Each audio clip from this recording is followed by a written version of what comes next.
সেই খুশি বাবা গাড়ি কিনে, হ্যাঁ পুরো খুশি দুই ভাইয়ে,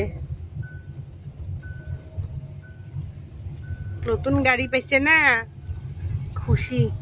এদিকে উপরে উঠে কি হাওয়া খামো নাকি? চাল খোলা।